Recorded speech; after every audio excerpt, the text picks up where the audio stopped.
Bugun men juda muhim savolni tushuntirib beraman. Nega hamma pensionerlarga qo'shimcha to'lov bir xil miqdorda berilmaydi? Ko'pchilik shunday o'ylaydi. Men ham pensionerman, qo'shnim ham pensioner, nega unga ko'proq qo'shildi? Menga kamroq qo'shildi yoki aksincha. Nega ayrimlarga umuman qo'shimcha to'lov chiqmayapti? Bu ma'lumot har bir oila uchun muhim. Chunki deyarli har bir xonadonda pensioner bor yoki yaqin kelajakda kimdir pensiyaga chiqadi. Agar siz bu qoidalarni bilmasangiz, o'zingizga tegishli pulni vaqtida talab qila olmasligingiz mumkin. Shuning uchun videoni oxirigacha ko'ring.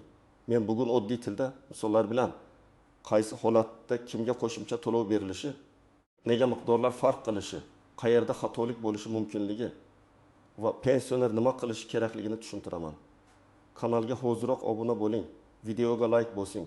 Chunki bunday mavzularni men doim xalq tushunadigan tilda izohlab boraman. Avval eng asosiy narsani aytaman. Pensiya tizimida hamma pensionerga bir xil pul qo'shiladi degan oddiy qoida yo'q.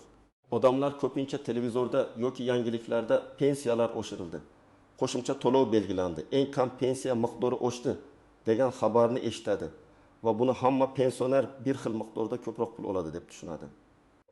Aslida esa bunday emas.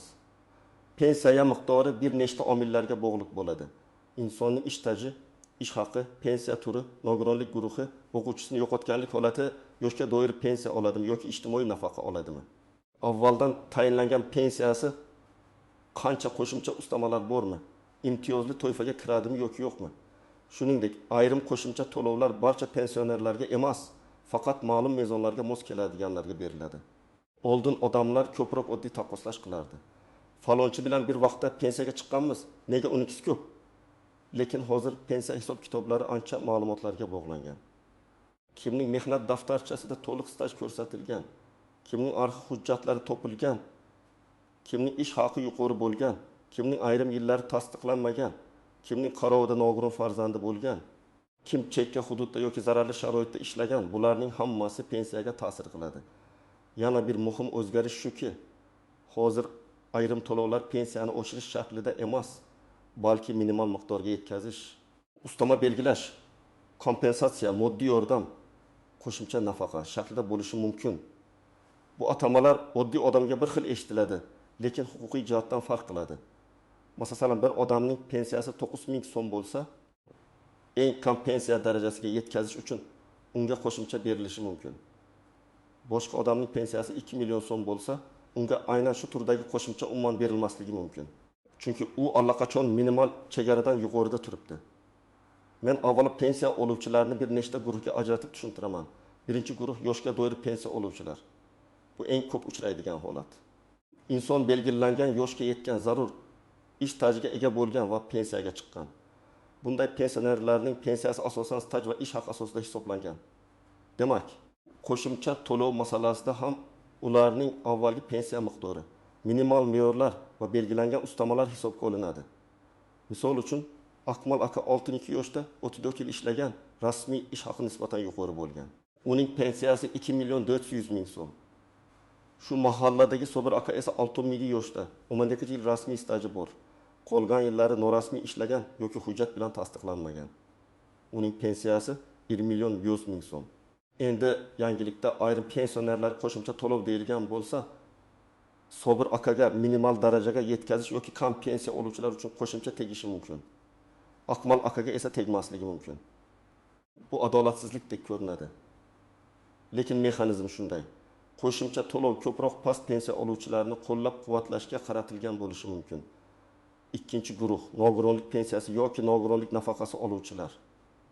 Bu yerda ham hamma bir xil emas. Birinchi guruh nogironligi bor shaxs, ikkinchi guruh nogironligi bor shaxs va uchinchi guruh nogironligi bor shaxsning to'lovlari bir xil bo'lmasligi tabiiy. Chunki mehnat qobiliyati cheklanishi darajasi, parvarish ehtiyoji, qo'shimcha xarajatlar har xil. Masalan, birinchi guruh nogironligi bo'lgan inson doimiy parvarishga muhtoj bo'lishi mumkin. Unga parvarish bilan bog'liq alohida ustama yoki boshqa turdagi yordam belgilanishi ehtimoli bor. Uchinchi guruh nogironligi bor inson esa ayrim holatlarda ishlashda davom etishi mumkin. Shuning uchun unga beriladigan ustama boshqacha bo'ladi. Uchinchi guruh o'quvchisini yo'qotganlik pensiyasi oluvchilar. Bu ham murakkab toifa. Bu pensiya marhum o'quvchining ish staji va oila a'zolari soniga bog'liq bo'lishi mumkin. Agar bir oilada 2 nafar voyaga yetmagan farzand o'quvchisini yo'qotganlik pensiyasi olayotgan bo'lsa, boshqa oilada esa bir nafar farzand olayotgan bo'lsa, to'lov miqdorlari farqlanadi. Qo'shimcha to'lov ham har doim har bir pensionerga bitta miqdor tarzida emas, balki oilaviy holat va pensiya turi bo'yicha belgilanadi. 4-guruh ijtimoiy nafaqa oluvchilar. Bu juda muhim. Pensiya bilan nafaqa bir xil narsa emas. Pensiya odatda mehnat staji va badallar bilan bog'liq. İjtimoiy nafaqa esa yetarli staj bo'lmaganda yoki ayrim ijtimoiy himoya toifalari uchun belgilanadi. Shuning uchun kimdir men ham pensionerga o'xshab har oy pul olaman, nega qo'shimcha menga boshqa deb so'rashi mumkin. Javob: siz olayotgan to'lovning huquqiy turi boshqa bo'lishi mumkin. Qo'shimcha to'lovlar esa ayni qaysi to'lov turiga nisbatan belgilanganiga qarab beriladi. Endi kim xavotir olishi kerak? Birinchidan, pensiyasi juda past bo'lganlar. Agar sizning pensiyangiz eng kam iste'mol xarajatlari yoki belgilangan minimal pensiya miqdorlariga yaqin bo'lsa, sizga qo'shimcha to'lov tegishi ehtimoli yuqori bo'lishi mumkin, lekin bu avtomatik ravishda hamma holatda degani emas. Ikkinchidan, pensiya tayinlanganda staji to'liq hisobga olinmaganlar. Masalan, siz 30 yil ishlaganman, lekin pensiyada 22 yil staj ko'rsatilgan deb o'ylasangiz, albatta tekshirtirish kerak. Chunki asosiy pensiya noto'g'ri hisoblangan bo'lsa, qo'shimcha ham noto'g'ri chiqishi mumkin. Uchinchidan, hujjatlari to'liq bo'lmaganlar xavotir olishi kerak. Ayniqsa eski korxonalar yopilgan, mehnat daftarchasida muhr noaniq. Ism familiyada bir harf xato, ish haqi ma'lumotnomasi yo'q. Arxiv hujjati topilmagan holatlar ko'p uchraydi. Bunday vaziyatlarda pensiya miqdori kamayib qolishi mumkin. Keyin odam menga qo'shimcha kam berildi deb o'ylaydi. Lekin asl muammo qo'shimchada emas, bazaviy pensiya hisobida bo'ladi. Kim ko'p xavotir olmasligi mumkin. Agar sizning pensiyangiz ancha yuqori bo'lsa, stajingiz to'liq hisoblangan bo'lsa, barcha hujjatlaringiz joyida bo'lsa va yangilikda aytilgan qo'shimcha aynan kam ta'minlangan yoki minimal miqdorga yetmagan pensionerlar uchun bo'lsa, sizga bu qo'shimcha berilmasligi tabiiy. Bu sizni pensioner emas degani emas. Bu faqat qo'shimchaning maqsadli ekanini bildiradi. Birinchi misol. Maryam opa 70 yoshda. U 25 yil maktabda ishlagan, lekin 1910 yillarning bir qismi bo'yicha ish haqi ma'lumotnomasi arxividan topilmagan. Pensiyasi 1 million 300 ming so'm. Hukumat tomonidan eng kam pensiya darajasiga yaqin pensionerlarni qo'llash bo'yicha qo'shimcha belgilansa, Maryam opaga ma'lum miqdorda ustama chiqishi mumkin. Ammo agar arxivdan uning yuqori ish haqi olgan yillari tasdiqlansa, pensiyasi qayta hisoblanib bundan ham oshishi mumkin. Demak, u faqat qo'shimchani kutib o'tirmasdan hujjatlarni tiklashi kerak. Ikkinchi misol. Qodir aka zavodda 70 yil ishlagan, rasmiy maoshi yaxshi bo'lgan, pensiyasi 3 million so'mga yaqin. Uning qo'shnisi menga 300 ming qo'shimcha tushdi desa, Qodir aka xafa bo'lmasligi kerak. Chunki qo'shnisining pensiyasi 900 ming yoki 1 million bo'lishi mumkin. Davlat qo'shimchani aynan past pensiyani ma'lum chegaraga yetkazish uchun bergan bo'lishi mumkin. Qodir akaning pensiyasi esa bu mezondan yuqori. Uchinchi misol. Dilbar opa nogironlik pensiyasi oladi. Uning guruhi o'zgargan. Avval ikkinchi guruh bo'lgan, keyin tibbiy mehnat ekspert komissiyasi 3-guruh belgilagan. Shunda to'lov ham o'zgarishi mumkin. U nega qo'shimcha kamaydi deb o'ylaydi. Aslida to'lovning kamayishi, guruh o'zgarishi, imtiyoz turi o'zgarishi yoki parvarish ustamasi bekor bo'lishi bilan bog'liq bo'lishi mumkin. 4-misol. Rustam aka pensiya yoshiga yetgan, lekin staji yetarli bo'lmagani uchun yoshga doir pensiya emas, ijtimoiy nafaqa olayotgan bo'lishi mumkin. U mening ham yoshim bir xil, nega pensiyam kam deydi. Sabab rasmiy ish staji va pensiya huquqi. Bu yerda qo'shimcha to'lov ham pensiya oluvchilarnikidan farq qilishi mumkin. Endi eng ko'p chalkashlik tug'diradigan nozik jihatlarga o'tamiz. Birinchi nozik jihat. Qo'shimcha to'lov doim ham hamyoningizga alohida pul bo'lib tushadi degani emas. Ba'zan u pensiya tarkibida ko'rinadi, ba'zan umumiy summa ichida hisoblanadi, ba'zan esa faqat farq sifatida qo'shiladi. Masalan, minimal pensiya 1 million 200 ming so'm deb belgilangan bo'lsa, sizning asosiy pensiyangiz 1 million 100 ming so'm bo'lsa, sizga 100 ming so'm farq qo'shilishi mumkin. Lekin boshqa odamning pensiyasi 800 ming so'm bo'lsa, unga 400 ming so'm qo'shilishi mumkin. Shunda birinchi odam nega unga 400, menga 100 deydi. Chunki maqsad ikkalasini bir chegaraga olib chiqish, hammaga bir xil pul tarqatish emas. Ikkinchi nozik shart. Qo'shimcha to'lovning manbasi va turi. Pensiya oshishi boshqa, kompensatsiya boshqa, moddiy yordam boshqa, prezident farmoni yoki hukumat qarori asosidagi bir martalik to'lov boshqa. Masalan, bayram oldidan ayrim toifalarga bir martalik moddiy yordam berilishi mumkin. Bu har oy pensiyaga qo'shiladigan ustama emas. Odamlar esa bir marta tushgan pulni doimiy qo'shimcha deb o'ylab qolishadi. Keyingi oy tushmasa, mendan olib qo'yishdi deb xafa bo'lishadi. Aslida u bir martalik bo'lgan. Uchinchi nozik jihat yashash hududi yoki maxsus sharoitlar. Ayrim hududlarda ishlaganlar yoki yashaganlarga alohida koeffitsiyentlar, kompensatsiyalar yoki imtiyozlar bo'lishi mumkin. Bu ham hamma uchun bir xil emas. Masalan, zararli mehnat sharoitida ishlagan, konchilik, kimyo, og'ir sanoat, tibbiyotning ayrim xavfli yo'nalishlari, pedagogika yoki harbiy xizmat bilan bog'liq alohida tartiblar bo'lishi mumkin. Bunday hollarda pensionerning pensiyasi yoki ustamasi oddiy ish sharoitida ishlagan odamnikidan farq qiladi. 4-nozik jihat ishlayotgan pensionerlar. Ayrim tonlar pensioner ishlayotgan yoki ishlamayotganiga qarab farqlanishi mumkin. Hamma holatda emas, lekin ayrim imtiyoz va nafaqalar uchun daromad manbalari hisobga olinadi. Masalan, pensioner rasmiy ishlashda davom etsa, ba'zi ijtimoiy yordam mezonlariga tushmasligi mumkin. Shu sababli ikkalamiz ham pensionerimiz degan gap yetarli emas. Biri ishlayotgan, biri yolg'iz yashayotgan, biri qaramog'ida nogiron oila a'zosi bor. Biri qo'shimcha daromadga ega bo'lishi mumkin. 5-nozik jihat oilaviy holat. Ayrim yordamlar pensiya miqdoriga emas, oilaning umumiy daromadiga qarab belgilanadi. Masalan, mahalla orqali beriladigan moddiy yordam temir daftar, ayollar daftari, yoshlar daftari yoki boshqa ijtimoiy dasturlar doirasidagi to'lovlar pensionerlikning o'ziga emas, oilaning ehtiyojmandlik darajasiga qarab beriladi. Bitta pensioner yolg'iz yashasa, daromadi faqat pensiya bo'lsa, unga yordam chiqishi mumkin. Boshqa pensioner farzandlari bilan yashasa, oilaning umumiy daromadi yuqori bo'lsa, unga chiqmasligi mumkin. 6-nozik jihat avtomatik hisob-kitobdagi kechikishlar. Ba'zan qo'shimcha to'lov haqiqatan ham tegishli bo'ladi, lekin tizimda ma'lumot yangilanmagan bo'ladi. Masalan, nogironlik guruhi bo'yicha qaror yangi chiqqan, lekin pensiya bo'limiga ma'lumot hali tushmagan. Yoki arxivdan kelgan staj hujjati tizimga kiritilmagan. Yoki bank kartasi, pasport ma'lumotlari yashash manzili bo'yicha yangilanish kerak. Shunda pul vaqtida tushmay qolishi mumkin. Bu holatda vahima qilish emas. Hujjat bilan murojaat qilish kerak. 7-nozik jihat pensiyani qayta hisoblash har doim ham avtomatik bo'lavermaydi. Odamlar ko'pincha davlat o'zi biladi, o'zi hisoblaydi deb kutadi. Ayrim oshirishlar avtomatik qilinadi. Lekin staj qo'shish, ish haqi ma'lumotnomasini kiritish, imtiyozli davrini tan oldirish, ism familiyadagi xatoni tuzatish kabi masalalarda pensionerning o'zi ariza berishi kerak bo'lishi mumkin. Agar siz ariza bermasangiz, sizga tegishli davr hisobga olinmay qolishi ehtimoli bor. 8-nozik jihat qo'shnining misoli doim sizga mos kelmaydi. Men amaliyotda eng ko'p eshitadigan gaplardan biri. Qo'shnimga shuncha tushdi, menga tushmadi.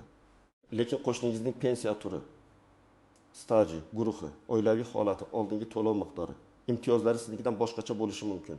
Shuning uchun to'g'ri savol bunday bo'lishi kerak. Mening shaxsiy pensiya ishim bo'yicha qo'shimcha to'lov tegishlimi? Javobni faqat sizning hujjatlaringiz asosida aniqlash mumkin. 9-nozik jihat eng kam pensiya oshsa, yuqori pensiyalar ham xuddi shuncha oshadi degani emas. Bu juda muhim. Eng kam pensiya miqdori oshirilishi faqat past chegarani ko'taradi. Agar insonning pensiyasi shu past chegaradan yuqorida bo'lsa, unga ta'siri bo'lmasligi mumkin. Umumiy indeksatsiya bo'lsa, boshqa masala. Unda ko'pchilik pensiyalar belgilangan foizda oshishi mumkin. Lekin minimal miqdorni oshirish bilan umumiy foizli oshirishni aralashtirmaslik kerak. 10-nozik jihat qarzdorlik, ushlab qolishlar va bankdagi muammolar. Ayrim pensionerlar menga kam tushdi dedi. Lekin pensiyadan aliment, kredit, ijro hujjati bo'yicha ushlab qolish, kommunal qarz yoki boshqa qonuniy ushlab qolish bo'lishi mumkin. Ba'zan bank kartasida xizmat haqi, SMS xabarnoma, eski qarzdorlik bilan bog'liq yechimlar ham odamga tushunarsiz ko'rinadi. Shuning uchun kelgan summa bilan hisoblangan summa farq qilsa, faqat pensiya bo'limidan emas, bankdan ham ko'chirma olish kerak. Endi eng muhim qism, siz nima qilishingiz kerak? Men sizga aniq qadamlarni aytaman. Birinchi qadam, Pensiya miqdoringiz tarkibini biling. Siz faqat kartaga tushgan umumiy summani bilib qo'ymasligingiz kerak. Pensiyangiz qanday qismlardan iborat? Asosiy pensiya qancha, ustama bormi, kompensatsiya bormi? Minimal miqdorga yetkazish uchun farq bormi? Nogironlik yoki parvarish bo'yicha qo'shimcha bormi? Shularni aniqlang. Buning uchun pensiya jamg'armasining tuman yoki shahar bo'limiga murojaat qilishingiz mumkin. Shuningdek, mavjud elektron xizmatlar orqali ham ma'lumot olish imkoniyati bo'lishi mumkin. Ikkinchi qadam. Shaxsiy pensiya ishingizni tekshirtiring. Menga ham qo'shimcha berilishi kerak edi deb taxmin qilishdan oldin hujjatlaringizni tekshirish zarur. Mehnat daftarchangizdagi barcha ish joylari hisobga olinganmi? Ishga kirgan va chiqqan sanalar to'g'rimi? Korxona nomi, MUF, buyruq raqamlari aniqmi? Harbiy xizmat, bola parvarishi, oliy o'quv yurtidagi ayrim davrlar, imtiyozli ish sharoitlari qonunda nazarda tutilgan bo'lsa hisobga olinganmi? Bularni aniqlash juda muhim. Uchinchi qadam, hujjatlarni yig'ing. Sizda quyidagi hujjatlar bo'lishi foydali. Pasport yoki ID karta, pensiya guvohnomasi, mehnat daftarchasi, arxiv ma'lumotnomalari, ish haqi haqidagi ma'lumotnomalar. Nogironlik bo'yicha tibbiy xulosa, o'quvchisini yo'qotganlik bo'yicha hujjatlar, farzandlar tug'ilganlik guvohnomalari, nikoh yoki ajrim hujjatlari, familiya o'zgargan bo'lsa buni tasdiqlovchi hujjat. Har bir holat individual. Lekin asosiy hujjatlar shular. 4-qadam, yozma ariza bering. Og'zaki so'rash yetarli emas. Agar siz pensiyangiz noto'g'ri hisoblangan deb hisoblasangiz, tuman yoki shahar pensiya jamg'armasi bo'limiga yozma ariza bering. Arizada aniq yozing. Mening pensiyamga qo'shimcha to'lov belgilanishi yoki pensiyam qayta hisoblanishi masalasini tekshirib berishingizni so'rayman. Agar aniq sabab bo'lsa, masalan, 1995-2002 yillardagi ish stajim hisobga olinmagan deb yozing. Arizaga hujjat nusxalarini ilova qiling. Arizangiz qabul qilinganini tasdiqlovchi belgi yoki ro'yxat raqamini oling. 5-qadam, javobni talab qiling. Har bir murojaat bo'yicha rasmiy javob berilishi kerak. Agar sizga tegishli emas deyishsa, nega tegishli emasligini yozma asos bilan so'rang. Qaysi norma, qaysi mezon, qaysi hisob-kitob asosida bunday xulosa qilinganini bilishga haqlisiz. Chunki og'zaki javobda xatolik bo'lishi mumkin. Yozma javob esa keyingi murojaatlar 3 asos bo'ladi. 6-qadam, bank ko'chirmasini oling. Ba'zan pensiya hisoblangan, lekin kartaga boshqa summa tushgan bo'lishi mumkin. Shuning uchun bankdan oxirgi bir necha oy bo'yicha ko'chirma oling. Unda pensiya tushumi, ushlab qolishlar, bank xizmatlari, avtomatik yechimlar ko'rinadi. Bu ayniqsa menga kam tushdi degan holatlarda muhim. 7-qadam. Agar javobdan norozi bo'lsangiz, yuqori tashkilotga murojaat qiling. Avval tuman bo'limi, keyin viloyat darajasi, zarur bo'lsa respublika darajasidagi mas'ul tashkilotlarga murojaat qilish mumkin. Shuningdek, yagona interaktiv davlat xizmatlari portali yoki ishonch telefonlari orqali murojaat yo'llash mumkin. Muhimi, hissiyot bilan emas, hujjat bilan gapiring. Qo'shnim oldi, men olmadim. Mening stajim falon davr bo'yicha hisobga olinmagan. Menga minimal miqdorga yetkazish bo'yicha farq hisoblanmagan bo'lishi mumkin. Nogironlik guruhi bo'yicha ustama aks etmagan deb aniq yozing. 8-qadam. Arxiv masalasiga jiddiy qarang. Ko'p pensionerlar aynan arxiv hujjati yo'qligi sababli kam pensiya oladi. Agar eski korxonangiz yopilgan bo'lsa, hujjatlar davlat arxiviga topshirilgan bo'lishi mumkin. Ba'zan korxona boshqa nomga o'tgan bo'ladi. Arxivdan ish staji va ish haqi bo'yicha ma'lumotnoma olish pensiyani oshirishga yordam beradi. Bu 1-2 kunda hal bo'lmasligi mumkin, lekin natijasi katta bo'lishi ehtimoli bor. 9-qadam. Farzandlaringizdan yoki ishonchli odamdan yordam so'rang. Keksalar ko'pincha idoralarga borishga qiynaladi, hujjatlarni tushunish qiyin bo'ladi. Farzandlar, nabiralar, mahalla faollari yordam bersa, jarayon ancha osonlashadi. Lekin hujjatlarni begona odamlarga topshirishda ehtiyot bo'ling. Asl nusxalarini imkon qadar o'zingizda saqlang, faqat nusxalarini bering. 10-qadam. Har bir yangi qaror yoki farmon bo'yicha tafsilotni tekshiring. Yangilik sarlavhasini ko'rib xulosa qilmang. Pensiyalar oshdi degan jumla yetarli emas. Savollar bering.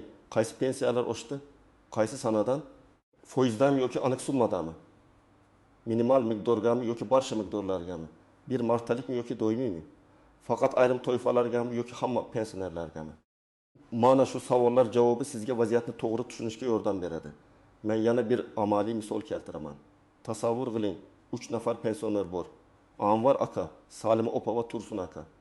Anvar akaning pensiyasi 950 ming so'm. Staji kam, lekin u yoshga doir pensiya oladi. Salima opaning pensiyasi 1 million 270 ming so'm. Lekin u birinchi guruh nogironligi bo'yicha qo'shimcha parvarish ustamasiga ega. Tursun akaning pensiyasi 2 million 800 ming so'm. Staji yuqori va ish haqi yaxshi bo'lgan. Agar minimal pensiya miqdoriga yetkazish bo'yicha qo'shimcha joriy qilinsa, Anvar akaga ko'proq farq qo'shilishi mumkin.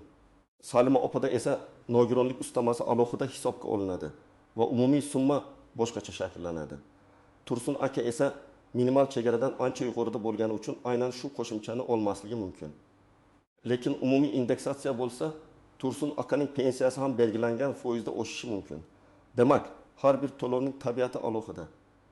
Yana bir muhim maslahat, pensiya masalasida mish-mishlarga ishonmang. Hamma borib ariza yozsa, 500 ming qo'shib berar ekan. Falon hujjatni topshirsangiz, hammaga bir xil ustama chiqar ekan. Bu faqat tashi borlarga berilar ekan degan gaplar ko'p yuradi. Aslida pensiya hisob-kitobi hujjat va qonuniy mezonlarga bog'liq. Agar huquqingiz bo'lsa, talab qiling. Agar huquqiy asos bo'lmasa, noto'g'ri kuch sizni charchatadi. Eng to'g'ri yo'l rasmiy manba, yozma javob va shaxsiy pensiya ishi bilan ishlash. Demak, nega hamma pensionerlarga bir xil qo'shimcha to'lov bo'lmaydi? Chunki pensionerlarning pensiya turi, staji, ish haqi, nogironlik holati, oilaviy vaziyati, imtiyozlari, oldingi pensiya miqdori va hujjatlari har xil. Ayrim qo'shimchalar hamma uchun emas, faqat ma'lum toifalar uchun belgilanadi. Ba'zi to'lovlar minimal miqdorga yetkazish uchun, ba'zilari nogironlik yoki parvarish uchun, ba'zilari bir martalik yordam sifatida, ba'zilari esa umumiy indeksatsiya shaklida beriladi. Mening asosiy tavsiyam shuki, o'zingizning pensiya ishingizni tekshirtiring, hujjatlaringizni to'plang, yozma murojaat qiling va javobni rasmiy tarzda oling. Qo'shnining pensiyasi bilan o'zingiznikini oddiy taqqoslamang. Chunki har bir pensiya o'rtada alohida hisob-kitob bor.